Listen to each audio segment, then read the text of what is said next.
जब कबीर जी वहां पहुंचे, परमेश्वर कबीर जी ने कहा कि मैं स्नान करूंगा बिजली खां, क्योंकि बिजली खां पठान ने सभी की खाने की आहार व्यवस्था करवा रखी थी। तो कबीर उस बिजली खां पठान ने कहा कि प्रभु यहां एक साथ में दरिया बहा करती थी, एक आमी नदी है, मगर के बिल्कुल साथ से बह रही है। ये दास 3 बार देख कर आया, उनको साथ में सैकड़ों भक्त गए थे। वहां यादगार बनी हुई परमात्मा ने जहां लीला की थी। ये आमी नदी यहां से बह रही थी, अब सूख गई है। शिवजी ने श्राप दे रखा है इसको, और शिवजी ने श्राप दे रखा है यहां पानी नहीं है नीचे का, इस मगर के अंदर पीने का पानी नहीं है। परमात्मा हे गुरुदेव, हमने दूर से पानी मंगाकर व्यवस्था करवा रखी है, आपके लिए नहाने का पूरा व्यवस्था है। परमात्मा बोले नहीं, मैं बहती हुई नदी में स्नान करूंगा। तो मजबूरी बताई जी, यहां नदी दरिया बहा करती थी, लेकिन ये सूखी हुई है, शिव जी के श्राप है। परमात्मा बोले मुझे दिखाओ कहां वो दरिया। वो ज्यादा से ज्यादा वहां उस लीला स्थल से 400 फुट की दूरी पर है दरिया, आज भी है वहां पर। तो वहां परमात्मा खड़े हो गए जाकर, सूखी पड़ी वो दरिया, और परमेश्वर ने ऐसे संकेत कर दिया जैसे ऐसे करते हैं ट्रैफिक वाले सिपाही खड़े हो ना, फिर गाड़ी सारी चल पड़ती है। ऐसे परमात्मा ने ऐसे कर दिया, ऐसे किया था। तो काफी दूरी पर जैसे कोई बम फटा हो, ऐसा आवाज हुई, धमाका उठा, और वहां से फिर वो दरिया एकदम पूरी भरकर चल पड़ी। ओए होए, 5 मिनट के अंदर अंदर वहां खड़े खड़े वो लबालब भरगी दरिया, और बहन लाई आज तक चल रही है वो दरिया। सब बोलो सतगुरुदेव की जय। अब परमात्मा कहते, गरीबदास जी कहते, तुम कौन राम का जपते जपम तात कटे ना तीनों तापम। ये श्राप दे देना 3 ताप के अंतर्गत है। वहां से पानी खत्म कर दिया नीचे और दरिया का, और परमात्मा ने 3 ताप को काट दिया, समाप्त कर दिया, वहां जल बहा दिया, और नीचे भी मीठा पानी प्रवेश कर दिया। कबीर परमेश्वर जी अब वो स्नान कर अपना सब ने स्नान कराया, जितने भी जा रहे थे, निर्मल जल पिया, और परमात्मा का भी मैं शरीर छोड़ूंगा। तो श्रद्धा से नीचे एक चादर बिछाई सफेद, चादर के ऊपर थोड़े थोड़े फूल आधा इंची यानी पूरे बिछा जी, यानी गुरु जी लेटेंगे श्रद्धा के साथ। फिर परमात्मा उसके ऊपर, फिर परमात्मा ने कहा भी वीर सिंह, इधर वीर सिंह खड़ा है, इधर बिजली खां खड़ा है मुसलमान, इधर हिंदू राजा खड़ा है, कि भी तुम ये सेना किस लिए खड़ी कर रहे हो? तुम यहां मेरे अंतिम संस्कार के लिए आए हो या तुम लठ बजाना आ रहे हो? दोनों नीचे गर्दन कर ली, कोई ऐसा नहीं बोला है। तो दूसरे और हिंदू और मुसलमान खड़े थे इधर उधर, वो कहने लगे महाराज जी हम आपके शरीर को, मुसलमान कहते हैं हम आपके शरीर को इन काफिरों के हाथ नहीं लगने देंगे, हिंदुओं के, हम अपने हिसाब से मुसलमान रीति से आपका अंतिम संस्कार करेंगे। अब हिंदू कहते हैं कि हम इन आपके शरीर को इन मांसाहारियों को नहीं देंगे,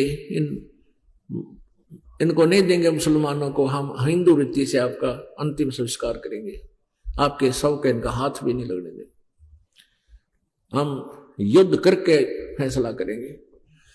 कबीर जी कहने लगे निकम्यों, 120 वर्ष हो गए मैंने ये बात बताता है ना कि हिंदू और मुसलमान दो नहीं भाई।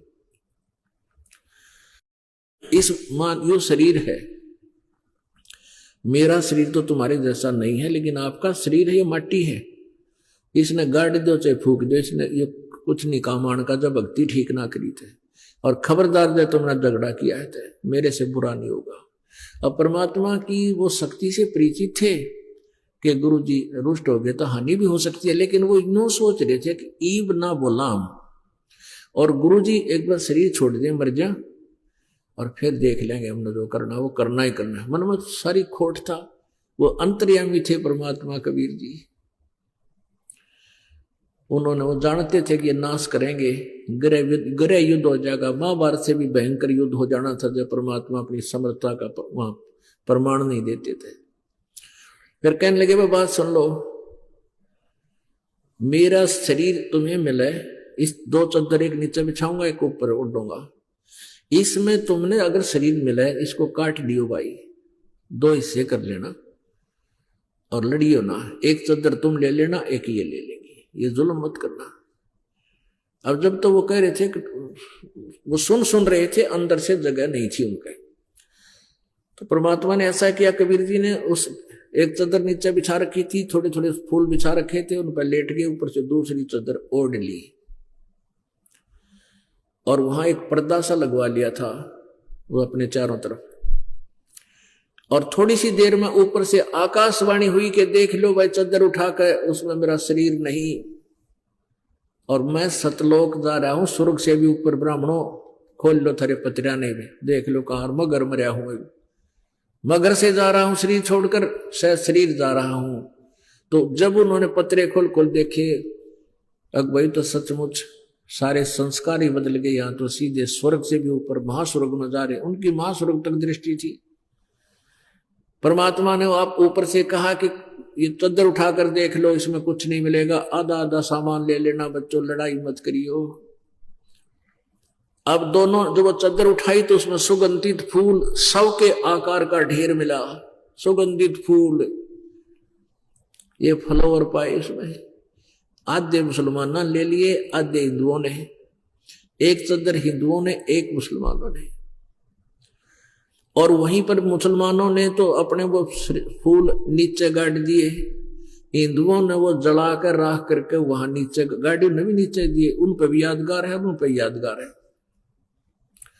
तो उस समय हिंदू और मुसलमान कहां तो आपस में कटका मरण आए थे लड़ने के लिए, एक दूसरे से मिल मिलकर ऐसे आपस में सीने से सीना लगा कर रो रहे हैं, जैसे बालका का बाप मर जाया करे, वो चिपट लपट कर रोया करते हैं और कहते थे कि हम नीच थे, हम महापापी हैं, हमने भगवान को पहचाना नहीं, तो स्वयं मालिक आए हुए थे।